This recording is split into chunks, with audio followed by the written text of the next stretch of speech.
Bom dia, nono ano. Mais uma semana se iniciando. Hoje, 29 de março de 2021, segunda-feira. Estamos iniciando a última semana do mês de março. Hoje também estamos dando continuidade à nossa aula de número 2, sobre movimentos negros no início da República. Na aula de hoje, nós vamos falar um pouco sobre os primeiros presidentes no início dessa República.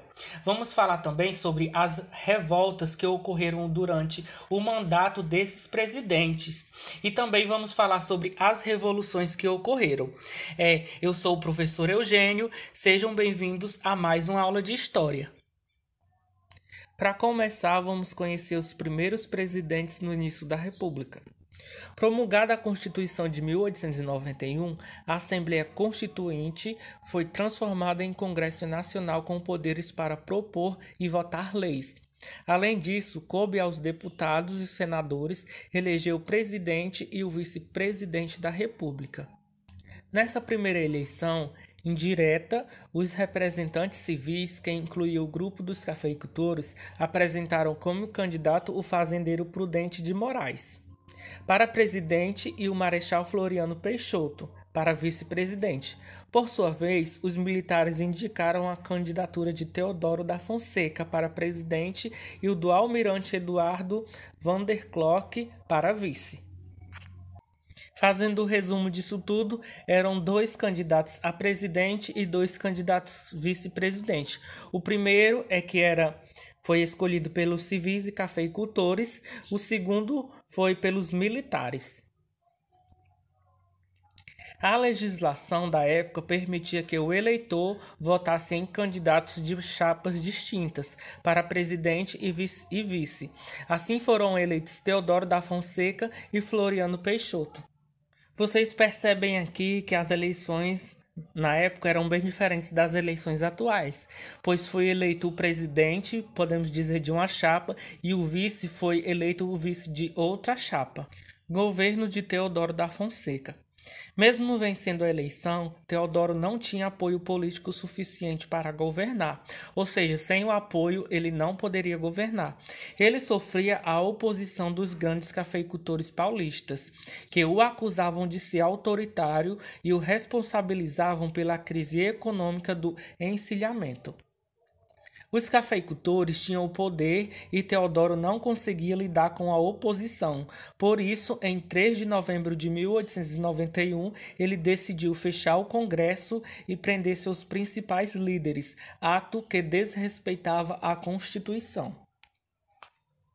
Em protesto contra seu autoritarismo, os trabalhadores da Estrada de Ferro Central do Brasil entraram em greve. Ao mesmo tempo, membros da Marinha ameaçaram bombardear Rio de Janeiro com navios de guerra ancorados na Baía de Guanabara. O episódio ficou conhecido como a Primeira Revolta da Armada. Temos aqui na imagem um navio de guerra que foi usado na Primeira Revolta da Armada. Diante da força das oposições, Teodoro renunciou ao cargo em 23 de novembro de 1891, ou seja, ele desistiu da presidência. Floriano Peixoto passou a ocupar a presidência. Governo de Floriano Peixoto, o sucessor.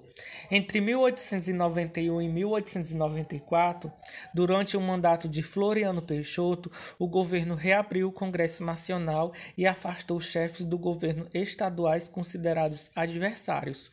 Como Teodoro deixou o cargo antes de completar 2 anos de mandato, a Constituição estabelecia que novas eleições deveriam ser convocadas, mas Floriano assumiu a presidência e lá permaneceu. Isso gerou revoltas.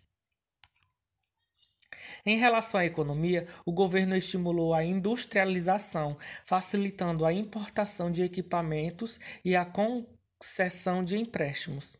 Reformou o sistema bancário, proibindo os bancos particulares de emitir dinheiro, à exclusiva do governo federal.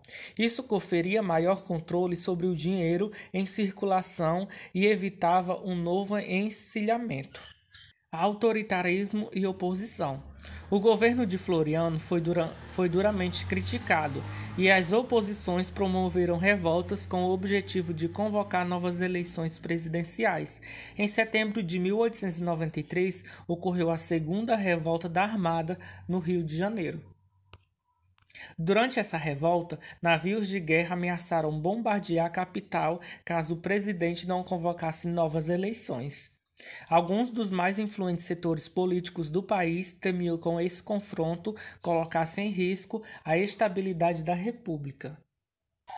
Após receber o apoio do Partido Republicano Paulista e de setores do Exército, o governo conseguiu reprimir a revolta da Armada. Revolução Federalista. Ainda em 1893, começou no Rio Grande do Sul um grave conflito entre duas forças políticas. De um lado, o Partido Republicano Gaúcho, liderado pelo presidente do estado Júlio de Castilhos, e do outro nós tínhamos o Partido Federalista, liderado por Silvestre Martins. Ignorem o carro da fruta. Bom, gente, esse foi o nosso conteúdo de hoje. Espero que vocês tenham entendido alguma coisa. Agora vamos para o WhatsApp fazer nossa atividade do dia.